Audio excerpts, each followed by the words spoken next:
अस्सलाम वालेकुम नाजरीन, आप देख रहे हैं नाफे अपडेट्स।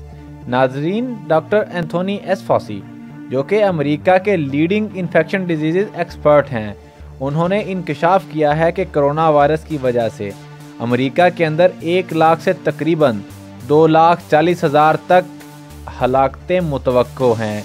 नाजरीन, डॉक्टर एंथोनी ने यह इंकशाफ अमेरिका के प्रेसिडेंट ट्रंप को ब्रीफिंग के दौरान किया और डोनाल्ड ट्रंप को होश के नाखून लेने का मशवरा दिया।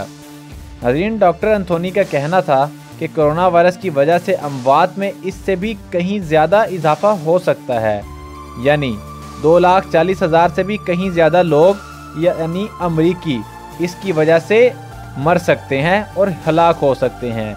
लेकिन अगर बड़ी तबाही से बचना है तो उसके लिए एक ही वाहिद हल है और वो एहतियात है और अपने घरों के अंदर रहना है। नाज़रीन, डॉक्टर एंथोनी ने इस इंकशाफ को आवर रियल नंबर का नाम दिया है और मुस्तकबिल करीब के ख़तरा से अमेरिका के सदर और अवाम दोनों को ख़बरदार किया है।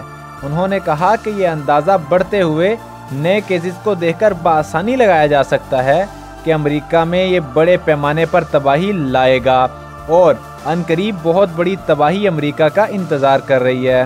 नाज़रीन, उन्होंने लोगों से ख़ासकर न्यूयॉर्क, वाशिंगटन और न्यू जर्सी के लोगों से अपील की है कि वो तमाम एहतियाती तदाबीर को अपनाएं और घरों में टिके रहें, वगरना हलाकतें 2,40,000 से भी बहुत ज़्यादा बढ़ सकती हैं, जिससे अमेरिका की आवाम और इंतज़ामिया के लिए निपटना बहुत मुश्किल हो जाएगा। नाज़रीन, उनका कहना था कि इतनी तादाद में हलाकतें होने से संभालने में बहुत दुश्वारी हो जाएगी और अगर इस चीज़ से बचना चाहते हैं तो एहतियात की जाए और घरों में ठहरा रहा जाए। उन्होंने कहा कि हलाकतों की तादाद में कमी का वाहिद हल और वाहिद दरिया यही है कि लोग एहतियात करें और घरों में रहें, वगरना वही सूरत हाल जो इस वक्त पूरी दुनिया में है वो सिर्फ़ और सिर्फ अमेरिका में ही दिखाई देगी। उम्मीद है आपको हमारी ये वीडियो पसंद आई है। अगर आपने अभी तक हमारा चैनल सब्सक्राइब नहीं किया तो चैनल सब्सक्राइब कर लीजिए और बेल आइकन को क्लिक कीजिए ताकि हर आने वाली वीडियो सबसे पहले आप तक पहुंच सके। मुझे इजाज़त दीजिए। अल्लाह हाफिज़।